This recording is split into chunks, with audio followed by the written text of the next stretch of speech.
Good morning students, कैसे हो सभी। आई होप कि सभी अपने घर पर अच्छे होंगे। तो चलिए आज हम करते हैं अपना next chapter. I think last chapter, this is your last chapter, है ना। यस, लास्ट चैप्टर विप्लव गायन। विप्लव गायन यानी कि ये आपकी एक कविता है जो कि सुर से हटकर है। सुर मतलब इसमें आपके सुर नहीं मिलते हैं आपस में, पर इसमें जो कहा गया है आप उसको ध्यान से सुनिए। जो आज की इतनी भागदौड़ हो रही है, ये किसके द्वारा लिखित है? बालकृष्ण शर्मा जी द्वारा लिखित है। इसमें कवि कह रहा है कि दुनिया की भागदौड़ से दूर होकर अपने मोटिव को समझना, अपने उद्देश्य को समझना। क्या कह रहा है, आइए सुनिए।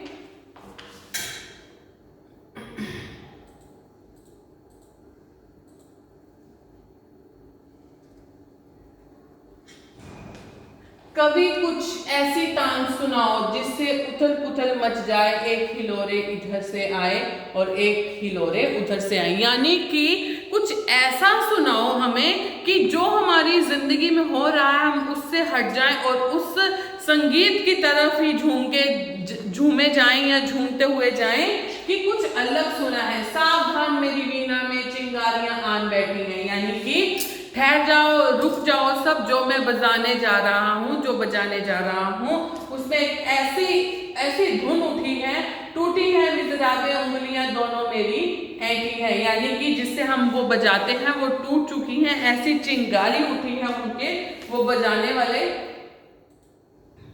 शास्त्र में कंठ रुका है महानाश का, मारक गीत रुद्र होता है। आग लगेगी क्षण में हच्चर में, अब शुद्ध युद्ध होता है। यानी कि कंठ रुका है महाशान, यानी कि सिर्फ महायुद्ध होने के लिए रुका हुआ है। महायुद्ध हो सकता है, जो गीत है वो रुद्ध हो गए हैं। आग लगेगी, अभी आग लगने वाली है, एक भयंकर युद्ध होने वाला है।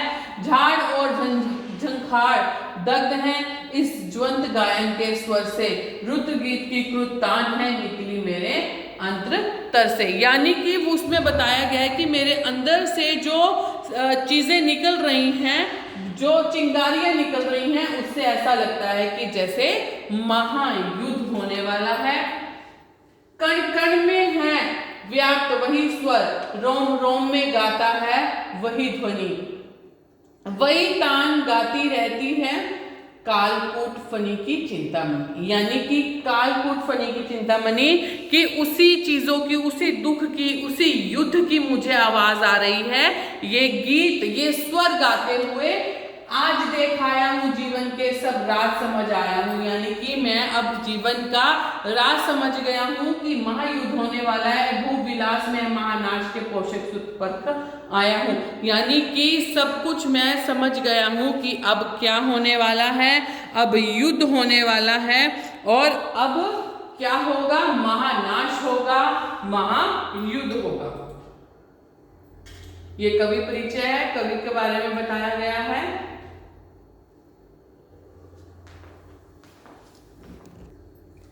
तो इसके द्वारा कवि इस कविता के द्वारा कवि क्या कहना चाहता है, आइए देखिए।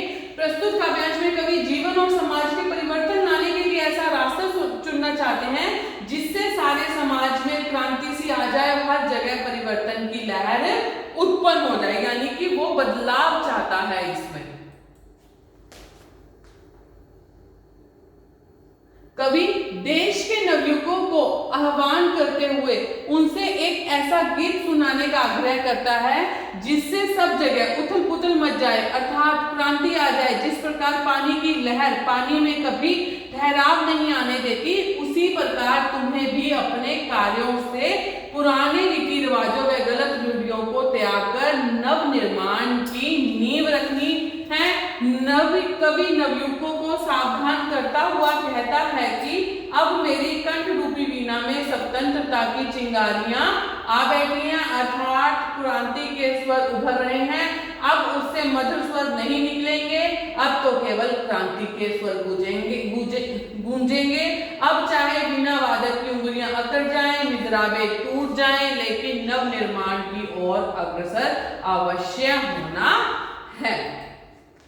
तो आगे, तो तो जो वो आपकी पंक्तियां हैं, कंठ रुका है महानाश का, मारक गीत रुद्र होता है, आग लगेगी क्षण में हतल में, अब शुभ युद्ध होता है। तो उसमें कवि कहता है, कवि अत्यंत आवेश में विनाशक गीत गाना चाहता है, उनके कंठ से अधिक उत्तेजना के कारण विनाशकारी गीत के स्वर निकल नहीं पाते। तो कवि कहता है कि अब मेरे हृदय के अंदर वर्तमान शासन के प्रति क्रोध, आक्रोश और घृणा के भाव जाग गए हैं। अब इस क्रांति गीत से जो आग निकलेगी उससे झाड़ झंझाड़ अर्थात गलत रूढ़ियां परंपराएं जलकर नष्ट हो जाएंगी। मेरे मन में अब तक जो गीत रुका हुआ था, अब उसी दुखी तान विद्रोह की ज्वाला भड़काकर रहेंगी, क्योंकि यह तान मेरे हृदय की गहराई से निकली है। इस प्रभाव व्यापक होगा, अर्थात इसी से समाज नवीन राहों की ओर अग्रसर होगा।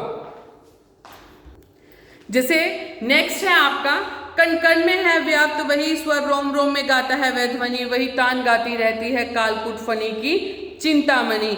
आज देख आया हूँ जीवन के, अब राज समझ आया हूँ, भूविलास में महानाश के पोषक सूत्र परख आया हूँ। तो उसमें कवि कहता है, कवि अपने कंठ से निकले गीत की व्यापकता को बताते हुए कहता है कि इस विनाशकारी गीत का प्रभाव दूर दूर तक होगा और प्रत्येक व्यक्ति के रोम रोम में इसकी तान समा जाएगी। जिस प्रकार शेषनाग अपनी मणि की चिंता करता है, उसी प्रकार यह गीत हर हृदय में गूंजेगा, अर्थात समस्त मानव समाज नवनिर्माण के लिए चिंतन करेगा।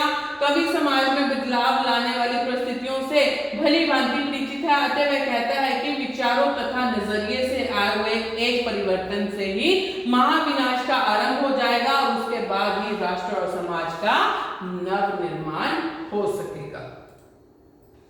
तो हमें क्या, इसमें कवि क्या कहना चाहता है? कवि कहना चाहता है पुराने रीति रिवाजों रूढ़ियों को खत्म करके एक नए नवीनता की लहर को उत्पन्न करो, तो आप ही हमारे जो जीवन के आने वाला जो नया निर्माण, जो नए रूढ़ी हो, हमारे जो आने वाले हमारे बच्चे हैं, तो आप ही इस चीज को बदल सकते हो, आप ही ये सब कर सकते हो।